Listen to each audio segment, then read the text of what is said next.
Alhamdulillah wa syukurillah. Pertama-tama marilah kita panjatkan puji syukur kehadirat Allah Subhanahu wa taala yang mana pada pagi hari ini kita diberikan kesehatan guna melaksanakan kegiatan diseminasi budaya positif pendidikan guru penggerak angkatan ke-9 dalam keadaan sehat walafiat. Salam serta salam tidak lupa kita haturkan kepada junjungan kita Nabi Agung Muhammad SAW yang kita nanti-nantikan syafaatnya di yaumul kiamah nanti. Amin. Terima kasih saya ucapkan kepada Bapak Ibu sekalian yang telah hadir. Yang terhormat kepada Ibu Kepala Sekolah SDN Curanmonggo 8 yang telah memberikan izin dan kesempatannya kepada saya selaku guru SDN Curanmonggo 8 dalam mengikuti program guru penggerak. Kepada yang terhormat Bapak Kepala Sekolah SDN Curanmonggo 3, kepada Bapak Joko Tunggal, terima kasih untuk tempatnya, beliau berkenan menyiapkan tempat. Kemudian yang terhormat Bapak Ibu Dewan Guru SD Negeri Curanmonggo 3 dan Bapak Ibu Guru SD Negeri Curanmonggo 8 yang saya hormati, terima kasih atas kehadirannya. Baiklah Bapak Ibu, saya mulai kegiatan pada hari ini. Kegiatannya di sini adalah diseminasi, yaitu pengimbasan tentang materi apa yang sudah kami peroleh dalam menjalankan pendidikan guru penggerak selama hampir kurang lebih 3 bulan. Tentang materi-materi yang sudah saya dapatkan pada pendidikan tersebut antara lain yaitu budaya positif. Nah, budaya positif, disiplin positif dan nilai-nilai kebajikan. Nah, ya. Budaya positif di sini yang dimaksud budaya positif itu seperti apa? Ya, budaya positif itu kegiatan-kegiatan yang kita laksanakan atau pembiasaan yang kita laksanakan di lembaga kita, di sekolah kita. Budaya positif itu misalkan saja contohnya seperti kegiatan pembacaan Asmaul Husna yang kita laksanakan setiap hari di sekolah setiap pagi. Untuk lembaga saya kebetulan budaya positifnya masih belum ke sana, sementara hanya berdoa setiap pagi di kelasnya masing-masing. Nah, itu merupakan salah satu budaya positif. Jadi budaya positif itu dilakukan secara konsisten dan terus-menerus. Kemudian tujuannya adalah memahami makna disiplin positif dan penerapannya. Nah, jadi di sini khususnya saya menerapkan ke anak tentang disiplin positif sebelum kita menginjak ke budaya positif yang ada di sekolah. Kita pahami dulu makna disiplin serta penerapannya di kelas kita masing-masing. Jadi bagaimana caranya kita itu mendisiplinkan anak-anak. Bapak Ibu kan sering memberi nasihat ke anak-anak. Kamu dalam menjalankan semua kegiatan pembelajaran di kelas, kamu harus disiplin mengerjakan tugas-tugas, disiplin memakai seragam sekolah, disiplin tepat waktu datang ke sekolah, seperti itu. Kemudian yang kedua, mengenal teori kontrol dengan 3 motivasi perilaku manusia. Ya, yang dimaksud teori kontrol. Teori kontrol itu ada 5 teori kontrol. Teori kontrol kita terhadap siswa. Nah, Bapak itu kan sering menemukan kasus yang terjadi di kelas. Misalkan saja kasus kecil. Kita disambati sama anak-anak. Bu, ini ngambil pensil saya. Kalau enggak itu, Bu, ini loh merusui saya mengerjakan tugas. Seperti itu. Nah, itu termasuk kasus, tetapi kasus kecil. Nah, di sini peran kita sebagai guru, khususnya saya sendiri, menyikapi hal tersebut biasanya langsung ada yang langsung dihukum seketika itu juga. Ayo, nah itu tujuannya apa hukuman tersebut? Untuk mendisiplinkan anak tersebut agar tidak mengulangi perbuatannya lagi. Tetapi posisi kontrol kita sebagai seorang guru tidak hanya sebagai penghukum saja. Itu ada 5. Nanti akan dibahas di slide selanjutnya. Ya. Dan cara kita memberikan disiplin ke siswa tidak hanya sebatas hukuman saja, tetapi ada beberapa cara. Ya. Nah, yang ketiga, mengetahui pentingnya memilih dan menentukan nilai kebajikan yang disepakati oleh seluruh warga sekolah sehingga tercipta budaya positif. Ya, betul. Jadi begini, ada beberapa nilai kebajikan ya yang harus disepakati oleh seluruh warga sekolah. Nah, ini yang membuat nilai-nilai kebajikan yang menentukan peraturan-peraturan yang harus ditaati oleh seluruh warga sekolah siapa? Ya. Nah, jadi sebuah budaya positif itu atau disiplin positif itu, nah itu dibuat bisa melalui diskusi antara kepala sekolah dengan dewan guru. Jadi antara kepala sekolah dan dewan guru itu menyepakati beberapa budaya positif atau beberapa disiplin positif yang di situ mengandung nilai-nilai kebajikan. Nah, saya lanjut. Apa makna disiplin menurut Bapak dan Ibu? Saya ingin bertanya ke Bapak dan Ibu. Menurut Bapak Ibu, makna disiplin menurut panjenengan itu apa? Monggo Pak yang makna disiplin menurut panjenengan. Menyelesaikan tugas dan kewajiban sesuai dengan waktunya. Menyelesaikan tugas dan kewajiban sesuai dengan waktu yang telah ditentukan. Oke. Mulai dari Bu Sri Hati Nurani, monggo Bu. Disiplin menurut panjenengan. Disiplin melakukan sesuatu sesuai dengan kebutuhan yang berlaku dan juga pas waktunya. Oke, terima kasih Pak Ian, terima kasih Bu Sri. Oke, jadi disiplin menurut Bapak Ibu adalah melakukan suatu kewajiban atau tugas sesuai dengan waktu yang sudah ditentukan atau yang sudah disepakati bersama. Kita Apa yang kita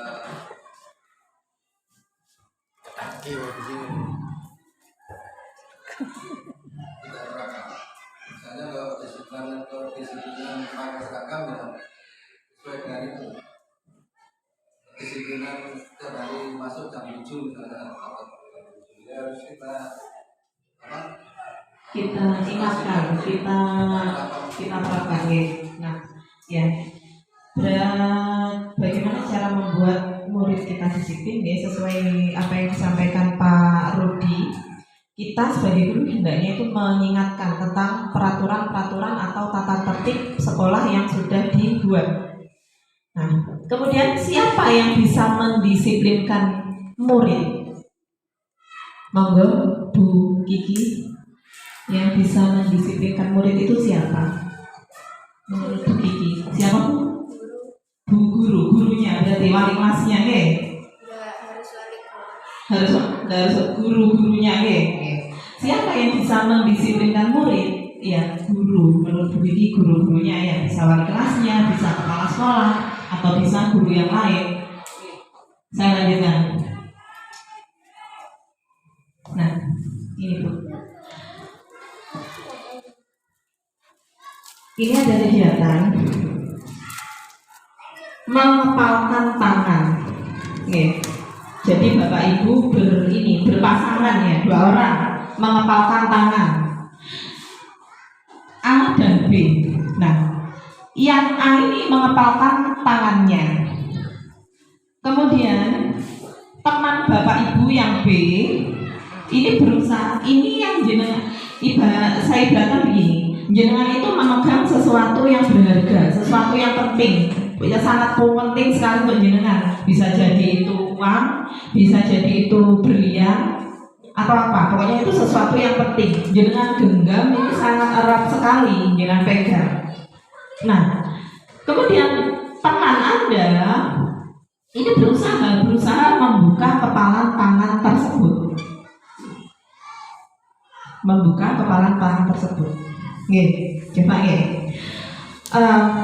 Apakah Anda membuka kepalan tangan Anda untuk Anda yang mengepalkan tangan? Anda menggenggam sesuatu itu sangat berharga sekali. Dan jangan sampai apa yang saya genggam ini diambil orang, jangan sampai. Nah, apakah Anda memiliki mempunyai pikiran saya akan membuka tangan saya? Iya atau tidak? Ketika sesuatu yang berharga ini jenengan genggam, tapi jenengan takut sesuatu yang berharga ini diambil orang, kira-kira kepala tangan Anda ini jenengan buka atau tidak? Tidak. Berarti tetap jenengan genggam ya. Nah, tetapi teman Anda yang satunya berusaha membuka kepala tangan jenengan. Kira-kira jenengan mau atau tidak dibuka? Mau membuka, tapi kita juga harus tahu apa maksud dan tujuan teman saya itu. Karena dia membuat secara keras untuk membukanya. Jelas dia juga ada alasan. Nah, berarti bisa saja kepala tangan ini dibuka, tetapi melihat ada komunikasi lah. Apa tujuannya dia membuka kepala tangan kita ini? Nah, seperti itu. Tetapi kalau teman Anda ini mungkin itu bisa jadi itu teman-teman dekat. Kalau teman yang tidak terlalu dekat, apa mungkin Anda bersedia untuk membuka? Tidak. Tidak.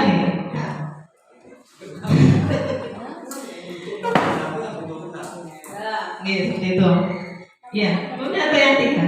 Dalam kegiatan ini, menurut panjenengan semua, yang memegang kendali untuk membuka atau tidak membuka kepala tangan Anda ini siapa? Diri kita sendiri berarti kan ya. Saya mau membuka atau tidak, berarti kan yang memegang kendali atau memegang kontrolnya kan diri kita sendiri. Ya. Terus seperti itu ya. Berarti yang mampu memegang kendali atas kita itu diri kita sendiri. Itu namanya kontrol. Oke, yang selanjutnya, siapa yang memegang kontrol dalam diri seseorang? Bapak Ibu tadi sudah menjawab. Yang memegang kontrol dalam diri saya itu ya saya sendiri. Yang bisa mengontrol saya itu ya diri saya sendiri, bukan orang lain. Tetapi miskomunikasi makna kontrol. Nah, ini ada beberapa kegagalan, beberapa kesalahan dalam memaknai kontrol. Yang pertama, ilusi guru mengontrol murid. Kita selalu beranggapan kita harus bisa mengontrol semua murid kita yang ada di kelas. Ya, bagaimana caranya? Jangan sampai ada murid yang tidak mau kita disiplinkan. Pokoknya ketika ada pelajaran ini berarti semua murid harus memperhatikan saya. Semua murid harus menerima materi yang saya berikan. Kalau ada yang murid yang kami, saya marahi. Kalau ada murid yang kami, saya hukum. Penguatan positif sekalipun itu tidak akan berhasil. Meskipun dia setiap hari masuk, meskipun dia setiap hari mengerjakan tugas, tetapi ternyata apa? Tidak bisa berhasil. Kemudian ilusi yang ketiga, ilusi bahwa kritik dan membuat orang merasa bersalah dapat menguatkan karakter. Itu yang saya lakukan ketika saya belum melaksanakan pendidikan guru penggerak. Anak itu saya downkan mentalnya. Awakmu iki wis gak iso, goblok pakai pola. Tujuannya apa? Agar anak itu down mentalnya. Agar anak itu merasa malu. Dia merasa, ya Allah aku izin dinginnya ibu guru. Dan untuk kedepannya dia bisa memperbaiki sikapnya, tetapi kadang tidak. Beda karakter Nah, berarti kan mungkin ada yang ada yang didonkan itu berhasil, ada yang didonkan itu tetap. Nah, tetap malah don, bisa jadi malah don. Wes goblok gak tau kerjaan tugas. Didonkan bolak-balik seperti itu kok pancet kayak ini. Nah itu ilusi kita artinya dengan perkataan dengan kalimat seperti itu anak itu bisa jadi don, anak itu bisa jadi mentalnya itu malu, merasa bersalah, padahal tidak. Bisa jadi dia mergo menang itu mau mergo gak ketanggo omongan ibu ini. Nah, kemudian yang terakhir, ilusi bahwa orang dewasa memiliki hak untuk memaksa. Oke, peran kita sebagai guru di kelas itu, kita yang bisa memegang kendali atas kontrol anak-anak. Kita bisa mengatur, kita bisa mengeksekusi semau kita. Ketika kita di kelas, ada yang ketak kapaknya menjadi aku.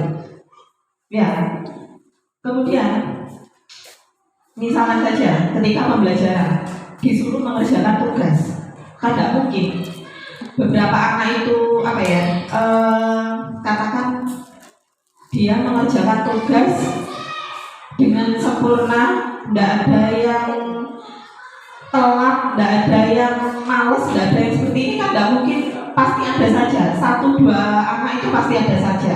Nah, biasanya kita kontrolnya secara ini, ayo biar diiringi bolak-balik.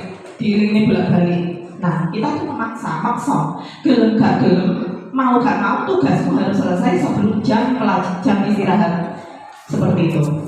Nah, itu ilusi kita Bapak Ibu, terkait dengan kontrol kita ke murid. Nah, selanjutnya, perubahan yang diharapkan pada mindset pembelajaran. Jadi kita, khususnya saya sendiri, kita harus bisa merubah pola pikir kita terhadap pembelajaran yang kita lakukan di kelas. Nah, stimulus responnya itu yang biasanya terjadi di setiap pembelajaran kita. Realitas kebutuhan kita sama. Jadi kita memandang anak-anak itu, apa yang dibutuhkan anak-anak itu sama, dan cara penanganannya juga sama. Padahal setiap anak karakternya itu berbeda. Apa yang dibutuhkan anak itu juga berbeda, tidak sama. Nah, tugas kita sebagai seorang guru, bagaimana kita itu sebagai guru sejatinya adalah menuntun anak, bukan menjadi penuntut. Tetapi juga saya sering ngomong di sekolah saya, ada suatu kasus. Kebetulan ini yang paling populer di sekolah saya adalah muridnya Pak Junaidi, namanya Rama. Dia populer sekali. Kalau menurut Bapak Ibu guru itu dia mewakalnya luar biasa.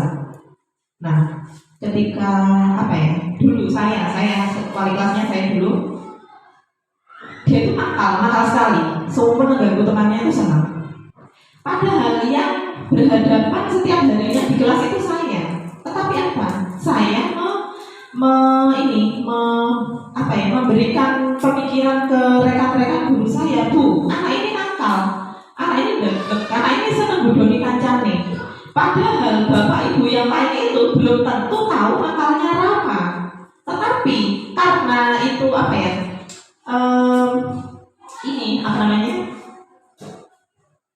pandangan saya ke Rama yang saya berikan ke rekan-rekan guru, rekan-rekan kerja saya, sehingga mereka akhirnya beranggapan yang sama kalau Rama ini nakalnya luar biasa. Seperti itu. Jadi itu sebenarnya tidak boleh. Jadi setiap orang itu berpandangan beda-beda. Mungkin pandangan saya nakal, tetapi beda dengan Bu Ani. Mungkin Andre itu saja orang nakal, tetapi karena dia butuh perhatian. Beda lagi pandangannya dengan Pak Jun. Andre itu saja pintar, Bu. Pokok guru ini iso mengkondisikan. Nah, jadi seharusnya seperti itu. Oke. Kemudian orang lain bisa mengontrol saya. Nah, itu stimulus responnya yang sering terjadi setiap harinya seperti itu. Padahal tidak. Yang bisa mengontrol diri kita adalah diri kita sendiri. Oke, selanjutnya.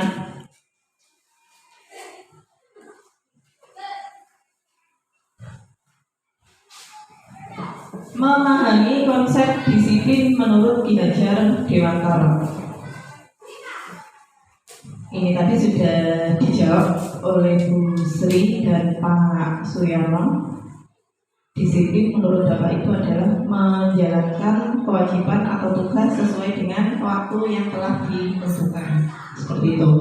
Beda lagi menurut Ki Hajar Dewantara seperti apa? Ki Hajar Dewantara menyatakan, di mana ada kemerdekaan, di situ harus ada disiplin yang kuat. Sungguh pun disiplin itu bersifat self-disiplin, yaitu kita sendiri yang mewajibkan. Tetapi itu sama saja jikalau kita tidak cakap melakukan self-disiplin. Wajiblah penguasa lain yang mendisiplinkan diri kita. Ya. Jadi disiplin yang kuat itu berasal dari diri kita sendiri. Kita harus bisa mendisiplinkan diri kita sendiri. Kita harus bisa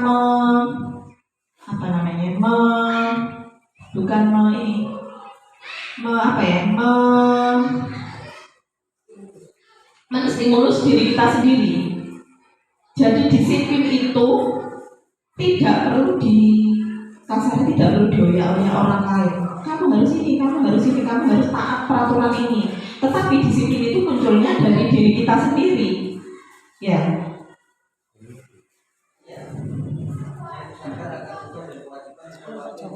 Nah, benar, betul Pak Yang. Berarti disiplin itu munculnya dari diri sendiri atas kesadaran, atas kesadaran tentang kewajiban kita. Peduli terhadap guru, peduli terhadap lingkungan sekolah. Bagaimana tugas kita seorang guru untuk menerapkan nilai-nilai kebajikan ke anak? Nah, langkah-langkahnya yaitu kita membuat berupa keyakinan kelas atau peraturan kelas. Nah, keyakinan kelas itu yang membuat siapa? Ya, anggota kelas itu guru bersama dengan siswa. Jadi kita sepakati bersama, kita berikan ke anak. Ayo coba kita membuat beberapa keyakinan kelas. Nah, keyakinan kelas itu kita tawarkan ke anak. Dan itu nanti yang akan disepakati bersama. Bapak Ibu di sini mungkin ada di kelas. Pastinya ada di kelasnya itu berupa tata tertib sekolah. Seperti itu. Tata tertib kelas kalau di kelas. Ya. Biasanya tata tertib kelas itu bunyinya bagaimana? Salah satunya saja, Bu Penny. Tata tertib kelas tidak boleh ramai di kelas. Mungkin ada yang lain, Bu Oka. Peraturan kelas.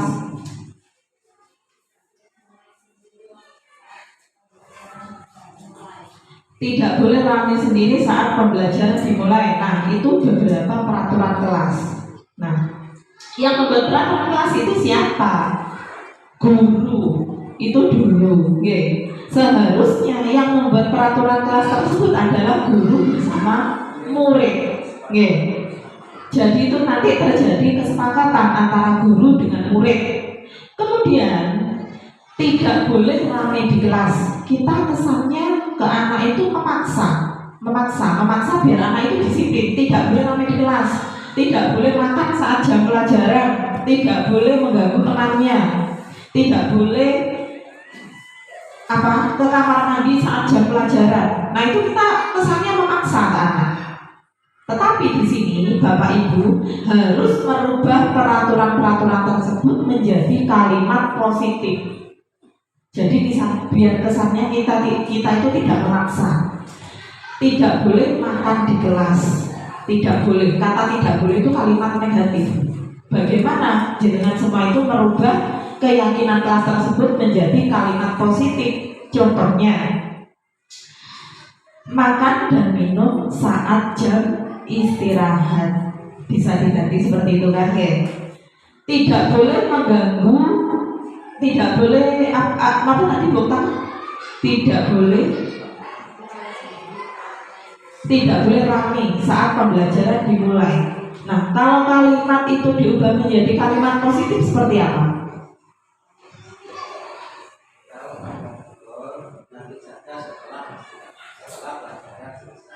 Kalau mau ngobrol setelah pembelajaran selesai. Nah, begini ya. Oke, seperti itu betul sudah betul. Tetapi kita harus untuk apa ya? Untuk susunan kalimatnya kita harus buat seefektif mungkin. Bisa dirubah lagi, itu bisa diefektifkan lagi masih. Kalau mengobrol saat istirahat atau saat pembelajaran selesai, bisa diefektifkan lagi. Berarti seperti apa Pak ya?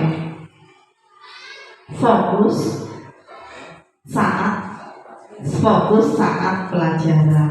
Oke. Berarti itu sudah mengandung nilai-nilai kebajikan. Fokus saat pelajaran. Berarti yang terkandung di sini nilai kebajikan yang mana? Fokus itu artinya luas. Kita bisa fokus ke gurunya, kita bisa fokus ke pelajarannya. Berarti menurut Anda nilai kebajikan yang terkandung yang mana? Tanggung jawab masuk. Fokus saat pembelajaran. Tanggung jawab terhadap kewajiban dia sebagai Siswa. Oke, berarti tanggung jawab masuk ya. Nah, selain tanggung jawab, disiplin. Disiplin. Soalnya dia disuruh fokus untuk apa? Selama KBM itu tadi. Ada lagi mungkin rasa hormat ke gurunya saat guru memberikan materi pelajaran. Nah, itu kalimat-kalimat peraturan kelas seperti itu yang harus kita ubah menjadi kalimat yang positif yang memiliki nilai kebajikan. Jadi kita membuat peraturan itu tidak harus memasukkan nilai-nilai kebajikannya. Tidak hanya pokoknya kita gawe seperti itu, tidak seperti itu. Oke, saya lanjut. Menampilkan keyakinan kelas untuk melatih disiplin dan tanggung jawab. Tadi itu sudah. Seperti fokus saat jam pelajaran, masuk ke kelas tepat waktu. Nah, seperti itu kan itu sudah ada nilai kebajikannya, disiplin, tanggung jawab murid ya sudah masuk. Saya lanjut. Setelah tercapai kesepakatan pada keyakinan kelas, apa tindakan kita untuk murid yang melanggar keyakinan? Peraturan kelas sudah dengan buat. Koneksi Bluetooth berhasil. Keyakinan kelas juga sudah dengan buat. Tetapi kok masih ada murid jenengan yang melanggar? Kok nek sing metu saat jam pelajaran belum selesai tapi dia sudah jajan? Bagaimana cara jenengan? Itu suatu kasus kecil kan ya. Nah, bagaimana cara Bapak Ibu untuk menyelesaikan suatu kasus itu? Melalui kontrol. Caranya bagaimana? Nah, ini ada 5 posisi kontrol guru, yaitu sebagai guru itu memiliki 5 posisi kontrol. Yang pertama sebagai penghukum. Kalau penghukum ini kayaknya sudah melekat di diri kita sebagai pendidik. Anak salah kita hukum, seperti itu. Yang kedua, membuat orang merasa bersalah, sama juga sudah melekat ini di kita. Ya, kita saya sendiri khususnya mendorongkan anak. Yang ketiga, teman. Yang keempat, pemantau, dan yang kelima, manajer.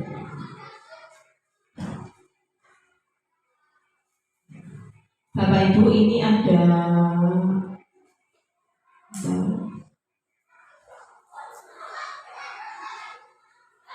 saksikan video terkait 5 posisi kontrol kita sebagai seorang guru. Salam bahagia Ibu dan Bapak Guru hebat. Dalam penerapan disiplin positif restitusi, salah satu program yang dikembangkan adalah 5 posisi kontrol. 5 posisi kontrol dalam restitusi adalah proses perjalanan seorang pendidik agar dapat mengenali dirinya. Pada video kali ini, kita akan membahas tentang 5 posisi kontrol yang dikembangkan oleh Diane Dawson dan contoh penerapannya.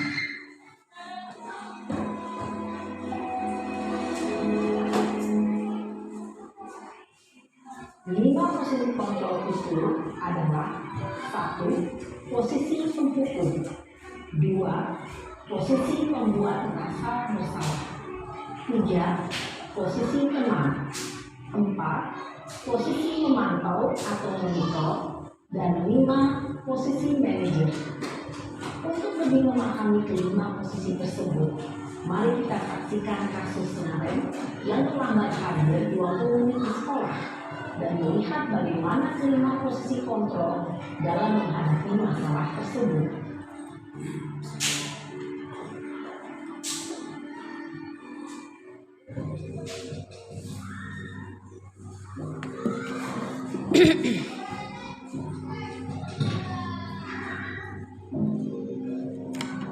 Naren!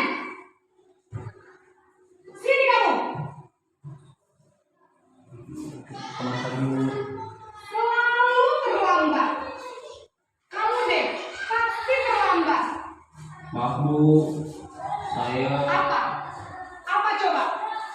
Alasan kamu apa lagi? Kapan sih kamu tidak terlambat? Malas sekali ya kamu jadi anak. saya Dasar pemalas. Gak kapok-kapok sih kamu. Sudah berapa kali terlambat? Sana, kamu keliling lapangan basket 2 kali. kenapa saya harus keliling lapangan basket Bu? Kenapa? Kamu melawan ibu. Berani-beraninya jawab. Sudah terlambat, masih berani jawab pula. Sekarang, keliling lapangan basket 5 kali sekalian. Biar kapok. Cepat. Pergi sana ke lapangan basket. Posisi penghukum biasanya berbicara dengan nada tinggi, menghardik, menunjuk-nunjuk, menyakiti, dan menyindir. Hukuman bisa berupa fisik maupun psikis. Ibu dan bapak guru hebat. Dampak yang terjadi pada murid ketika guru berada pada posisi penghukum adalah murid cenderung akan memberontak, bahkan menyimpan dendam.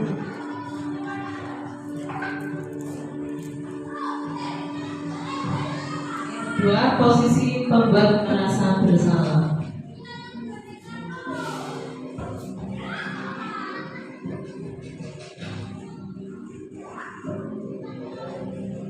Naren!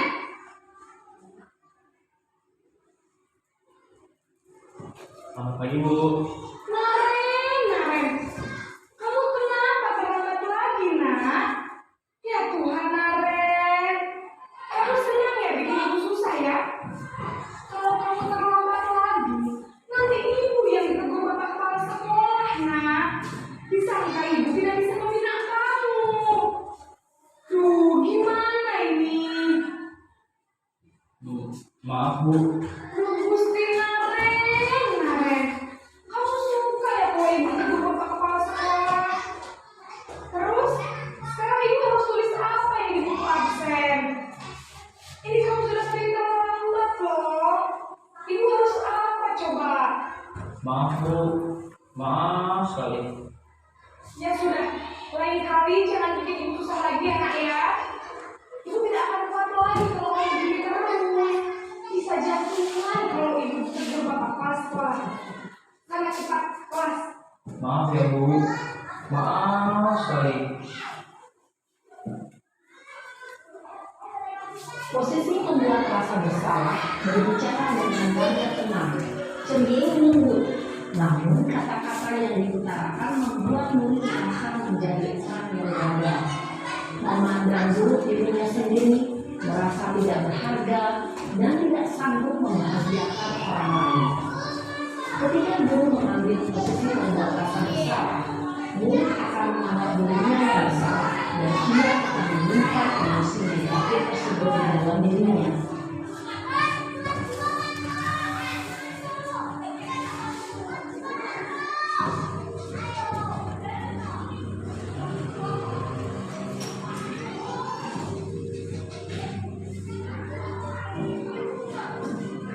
Naren!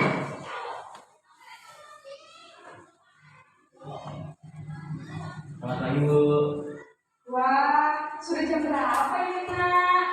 Terlambat lagi ya sayang. Iya Bu. Habis Bu saya mau membangunkan saya Bu.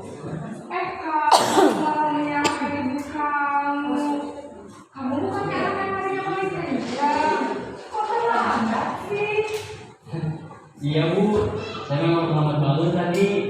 Jadi biarpun saya lari kencang, tetap gak kekejar Bu. Ya sudah sana, nanti lain kali larinya lebih kenceng lagi ya, biar gak terlambat lagi. Bikin seneng ibu, demi ibu, bisa kan? Bisa lah Bu. Ya sudah sana masuk kelas, ibu beresin urusan absen kamu. Kamu ini ada-ada saja. Dalam posisi teman, guru berbicara dengan nada suara ramah, akrab, cenderung bersenda gurau untuk menjaga suasana tetap santai. Murid akan merasa senang, aman, dan akrab dengan guru. Identitas yang tercipta adalah identitas sukses atau berhasil. Namun, perlu diingat, karena ini masih dorongan eksternal, maka ada faktor ketergantungan dari murid kepada orang tertentu. Di sini guru absennya, sehingga di lain waktu murid bisa berperilaku baik, namun hanya kepada orang-orang tertentu saja.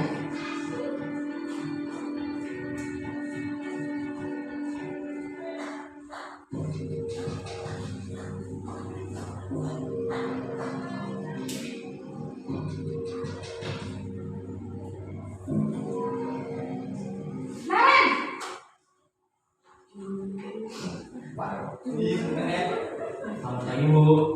Naren, apa peraturan sekolah kita tentang jam berapa kita harus masuk sekolah, nak? Kita harus di sekolah jam 7 Bu. Iya betul, sekarang sudah jam 7.20. Naren sudah tahu konsekuensinya jika terlambat hadir. Paham Bu, saya harus tinggal kelas pas jam istirahat selama 20 menit. Iya benar, konsekuensinya demikian.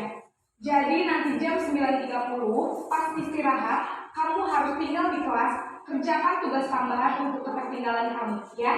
Baik Bu. Posisi pemantau mengandalkan penghitungan atau data untuk mengontrol murid. Guru mengarahkan murid berdasarkan peraturan dan konsekuensi. Seorang pemantau menunjukkan bahasa tubuh dan ekspresi wajah yang datar dan cenderung formal.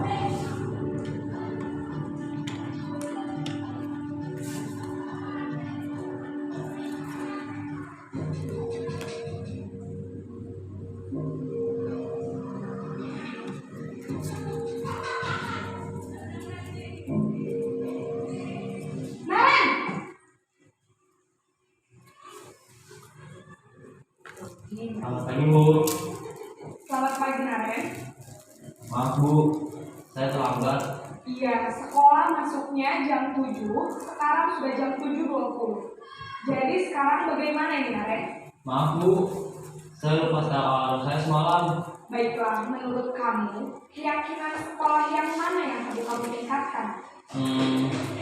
Menghargai diri sendiri dan orang lain mungkin ya Bu. Setuju. Jadi, apakah Naren meyakini prinsip saling menghormati tersebut? Iya Bu, saya meyakininya.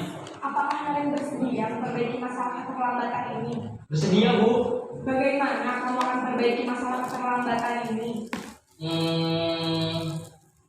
Saya mencoba untuk tidak lupa menyetel alarm saya Bu. Baik, kalau Naren lupa menyetel alarm di rumah, ada orang yang kira-kira bisa bantu mengingatkan tidak? Ada Bu, kakak saya, Kak Emma.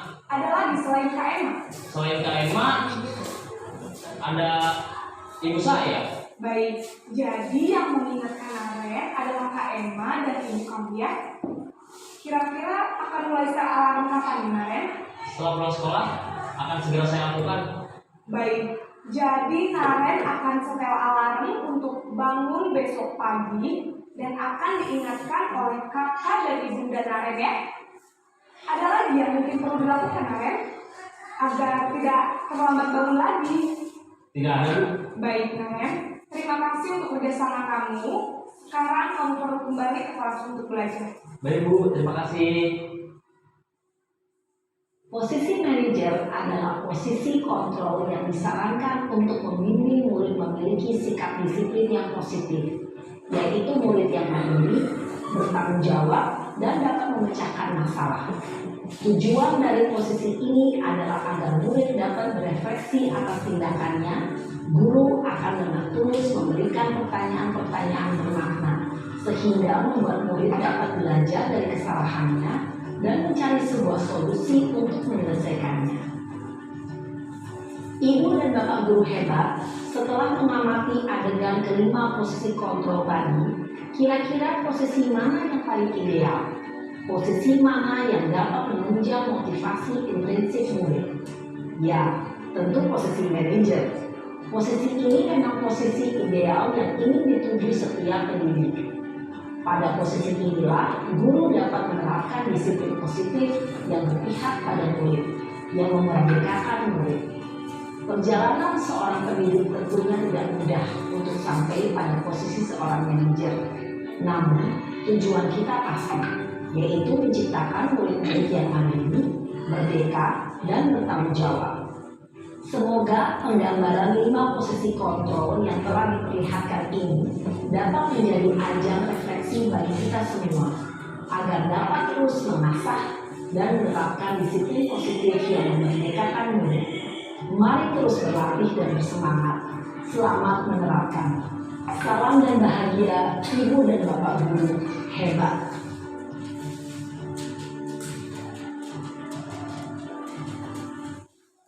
Oke, Bapak Ibu, tadi sudah menyaksikan satu video yang di situ terdapat 5 posisi kontrol kita sebagai guru dengan cara menyikapi kasus yang sama tetapi penyikapan yang berbeda. Ada yang sebagai penghukum, membuat orang merasa bersalah. Ada yang sebagai teman, pemantau, dan yang terakhir manajer. Nah, setelah Bapak Ibu amati video tersebut, itu tadi juga sudah disebutkan posisi kontrol yang mana yang bisa mengubah motivasi intrinsik anak, yaitu posisi manajer. Oke. Jadi kita tidak ini di situ dari kelima posisi kontrol itu tentunya ada perbedaan kan, ada perbedaan terkait sikap siswa dan dampaknya. Kalau misalkan posisi penghukum itu tadi juga sudah disebutkan, anak itu biasanya kalau sering kita hukum itu benci dengan kita, diajar kita saja males, sama membuat orang merasa bersalah juga sama seperti itu. Tetapi beda dengan posisi manajer. Sesuai dengan kurikulum kita, kurikulum merdeka, kita memerdekakan anak. Sejatinya kita itu hanya menuntun anak, memfasilitasi kegiatan belajar anak, dan kita tidak menuntut atau mentargetkan siswa. Tetapi bagaimana anak itu bisa melakukan kegiatan belajarnya itu dia merasa merdeka, dia merasa bebas sesuai dengan gayanya dia sendiri. Sekalipun itu kita memberikan hukuman, tetapi hukuman yang positif. Tetapi itu juga kalimat yang disampaikan juga harus kalimat positif, dengan tidak membuat anak tersebut merasa bersalah atau mengelola anak tersebut. Ya, jadi di situ dia kita beri kebebasan. Nah, kamu sudah terlambat. Bagaimana caranya biar besok kamu itu tidak terlambat lagi? Kita berikan siswa tersebut opsi, pilihan. Piye caranya biar anak besok gak telat jajal piye? Kita berikan pilihan ke anak. Anak itu bebas menentukan dengan gayanya sendiri. Oh ya, sudah kalau gitu besok aku tak tangi esok menang lebih pagi dari tadi. Saya tak membunyikan alarm, saya tak membunyikan HP saya. Seperti itu. Jadi kita tidak memaksa ke anak bisa atau tidak. Kalian besok sebelum jam 7 sudah harus hadir di sekolah. Tidak boleh terlambat. Kalau terlambat kalian dihukum lari mengelilingi lapangan sebanyak 5 kali. Tidak seperti itu. Kita tidak memerdekakan anak. Kita tidak membebaskan mereka. Oke. Baiklah kita lanjut. Segitiga restitusi. Tadi sebelum slide ini kan ada pertanyaan. Misalkan itu di suatu kelas, kita sudah membuat keyakinan kelas. Keyakinan kelas itu sudah kita sepakati bersama-sama. Tetapi kok masih saja ada beberapa anak yang tidak mau menaati peraturan kelas tersebut. Koneksi Bluetooth dihentikan. Padahal itu kesepakatan guru dan siswa. Berarti itu sudah masuk ke kasus. Untuk menyelesaikan kasus yang seperti itu, bagaimana? Bisa melalui segitiga restitusi namanya. Kita tidak boleh. Misalkan ada kasus, ada anak seperti Rama tadi, dia itu paling jual, paling sowan mengganggu temannya. Langsung kita hukum, kita cubit atau kita hukum, berikan hukuman disiplin apa? Ayo saya melayu mau bikin lapangan penimo. Tidak boleh seperti itu. Tetapi ada tahap-tahapnya kita menyelesaikan kasus seperti itu melalui segitiga restitusi.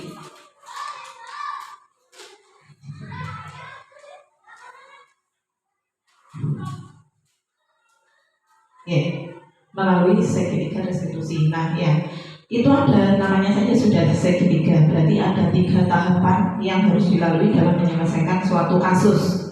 Nah, yang pertama, kamu tentu punya alasan mengapa melakukan itu. Kita tanyakan ke anak, nyapo, kamu kok ganggu temanmu ku nyapo?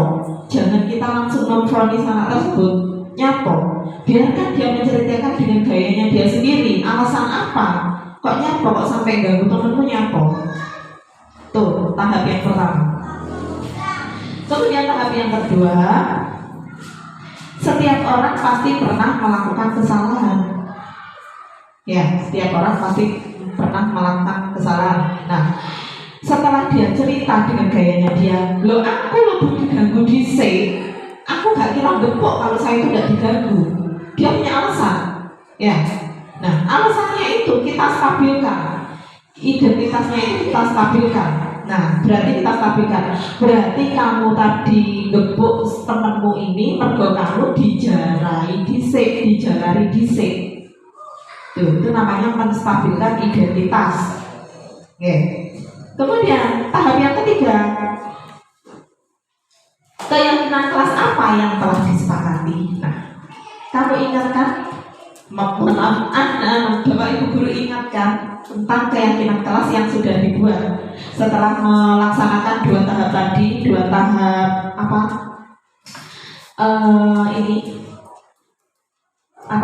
menstabilkan identitas dengan validasi tindakan yang salah.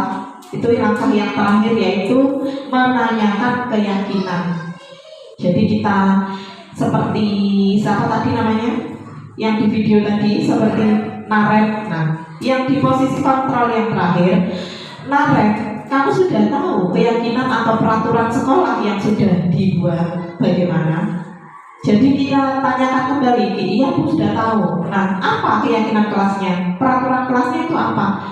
Kalau saya mengganggu teman saya, kalau teman saya ini nangis, saya bersedia dikasih hukuman pelajaran tambahan.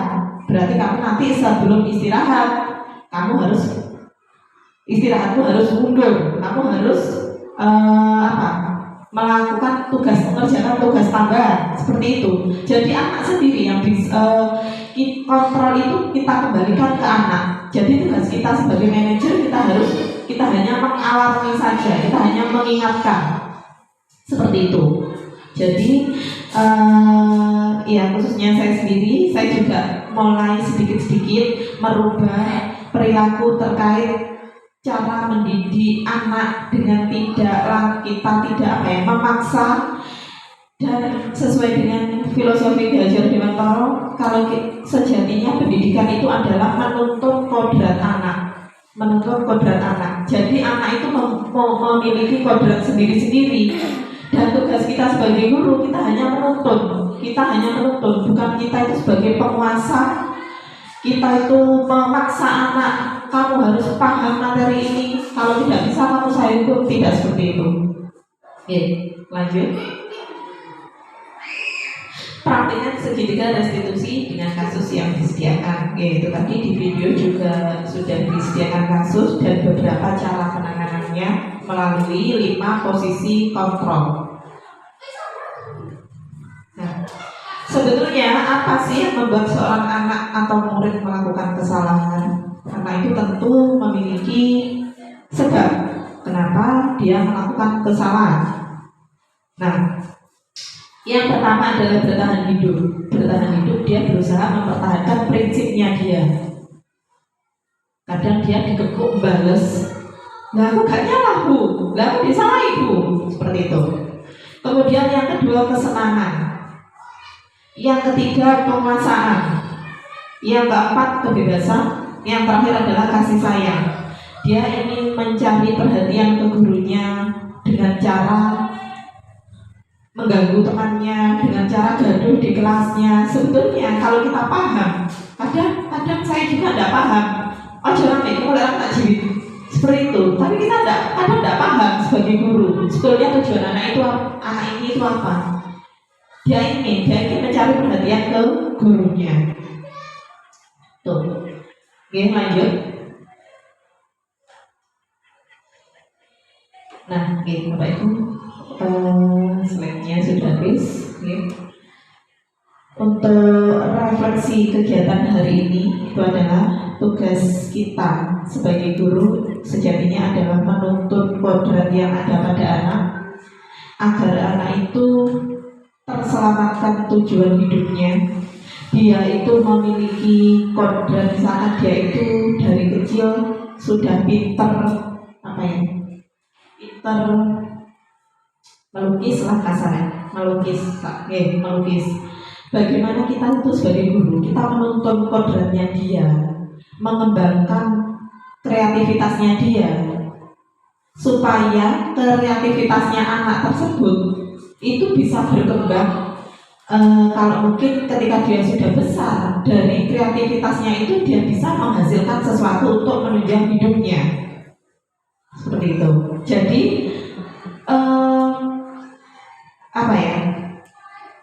anak-anak itu tidak, dia belajar di sekolah itu tidak harus menjadi pintar dengan nilai yang tinggi, tidak, karena karakter anak berbeda, dia juga tujuan hidupnya juga berbeda. Makanya bagaimana peran kita sebagai guru menyelamatkan anak sampai menuntut kodratnya anak. Nah, kemudian Bapak Ibu, refleksi yang selanjutnya adalah terkait nilai-nilai kebajikan dan keyakinan kelas. Bagaimana seorang guru itu bisa memfasilitasi dan mengawal anak-anak untuk membuat berupa kesepakatan kelas, sehingga kesepakatan itu tadi bisa menjadi alat untuk mendisiplinkan anak itu sendiri. Kamu yang buat kesepakatan kelas kamu. Ketika dia melanggar kesepakatan itu, kita ingatkan dengan teori kontrol manajer tadi. Jadi anak itu bisa disiplin dari dirinya sendiri. Oh ya, saya kapan hari sudah membuat kesepakatan kelas bersama-sama dan kesepakatannya bunyinya seperti ini. Jadi kontrolnya itu yang melalui anak tersebut. Kita sebagai guru tidak perlu terus keluar, tidak perlu. Ayo kesepakatan kelasnya kemarin apa? Tidak boleh begini, tidak boleh begini, tidak boleh begini, tidak seperti itu. Tapi anak sendiri yang bisa mendisiplinkan dirinya sendiri. Jadi Bapak Ibu, untuk materi diseminasi saya terkait budaya positif yang ada di kelas dan nilai kebajikan serta penyelesaian suatu kasus yang ada di sekolah melalui tahapan segitiga restitusi, saya kira cukup. Terima kasih atas waktunya dan mohon maaf apabila ada perkataan atau suguhan dari kami mungkin kurang berkenan dari Bapak Ibu, kami mohon maaf. Sekali lagi terima kasih. Saya ini, assalamualaikum warahmatullahi wabarakatuh.